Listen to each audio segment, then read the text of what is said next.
தமிழ் சினிமாவில் வந்த மோசமான லாஜிக் மிஸ்டேக்ஸ். சூர்யா நடிச்ச சிங்கம் 1 படத்தோட என் கிரெடிட்ஸ் அப்போ பார்த்தீங்கன்னா சூர்யாவுக்கும் அனுஷ்காவுக்கும் கல்யாணம் ஆகிருக்க மாதிரி காமிச்சிருப்பாங்க. பட் அதுவே சிங்கம் 2ல அவங்க 2 பேரும் லவ் பண்ற மாதிரி தான் காமிச்சிருப்பாங்க. ஆனா திரும்பவும் சிங்கம் 3ல 2 பேருக்கும் கல்யாணம் ஆகிருக்க மாதிரி காமிச்சிருப்பாங்க.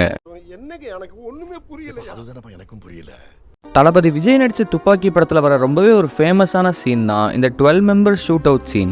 இந்த சீன்ல நல்லா பாத்தீங்கன்னா 12 பேரும் கான்ஃபரன்ஸ் கால்ல கனெக்ட் ஆகிருக்க மாதிரி காமிச்சிருப்பாங்க. பட் இன்னைக்கு டேட்க்கு பார்த்தாலே ஜியோ ஏர்டெல் 5 to 6 மெம்பர்ஸ் வரைக்கும் தான் கான்ஃபரன்ஸ் கால் போட முடியுன்ற மாதிரி வச்சிருக்காங்க. ஸோ இந்த 12 பேர் கான்ஃபரன்ஸ்க்கு வாய்ப்பே கிடையாது. பிளஸ் ஆர்மியோட ரூல் படி நீங்க இந்த மாதிரி எந்த ஒரு பெர்மிஷனும் இல்லாம பப்ளிக்கா ஷூட் பண்றது ஆர்மிலேயே இல்லீகலான ஒரு விஷயம். இப்போ ரீசெண்டா ரிலீஸ் ஆன படமான காந்தாராலையும் ஒரு சின்ன மிஸ்டேக் பண்ணியிருக்காங்க.